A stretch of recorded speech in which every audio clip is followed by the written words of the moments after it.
এটা হলো পেগান কোম্পানির ইন্ডাকশান ওভেন 1800 ওয়াটের। হ্যাঁ, এই ইন্ডাকশানটার সমস্যা হচ্ছে যে চলতে চলতে বন্ধ হয়ে যাচ্ছিলো।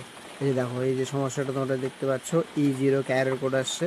এটা সাধারণত হয় যে কোনো মেটাল এর মধ্যে যে অবজেক্টটা থাকে, মেটাল স্টিল, এটা ডিটেক্ট না হলে এরকম সমস্যা দেখায়। হ্যাঁ, তার মধ্যে সমস্যাও দেখতে পাচ্ছ যে চলার পরে চলতে হঠাৎ করে বন্ধ হয়ে যাচ্ছে। এই যে তোমরা এখনই দেখতে পাবা বাড়াচ্ছি, এই যে 1800 ওয়াট। এই যে সমস্যাটা তোমরা দেখতে পাচ্ছ। এইটাই হচ্ছে এর মেন সমস্যা, মানে চলতে বন্ধ হয়ে যাচ্ছে, ওটাকে আবার রিস্টার্ট হয়েছে, আবার নতুন করে অন করতে হচ্ছে। তো এইটাই এর হচ্ছে সমস্যা, এটাই সমাধান করব।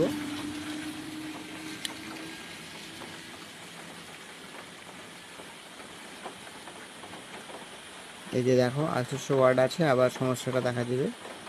এই যে দেখো, এখন কমপ্লিটভাবে এটা সলিউশন করেছে। এই যে দেখো, পাওয়ার অফ দিলাম, এই যে স্টার্ট করলাম, 1000 আছে, 1000 ওয়াটে চলছে এখন। এখন ওয়াটটা বাড়াবো ধীরে ধীরে। তোমরা দেখতে পাবা যে আগে যে সমস্যাটা ছিল, এই যে ওয়াটটা বাড়ানো হচ্ছে 1200, 1400, 1800, এটা হচ্ছে 1800 ওয়াটের মেশিন। এই যে দেখো, এখন 1800 ওয়াটে চলছে। তোমরা দেখতে পাবা যে কোনো সমস্যা হচ্ছে না। আগে যে চলতে যে বন্ধ হয়ে যাচ্ছিলো, সেই সমস্যাটা এখন দেখাচ্ছে না। আর এর মধ্যে যে জলটা দেওয়া আছে, সেটাও ধীরে ধীরে গরম হতে শুরু হয়েছে। এই যে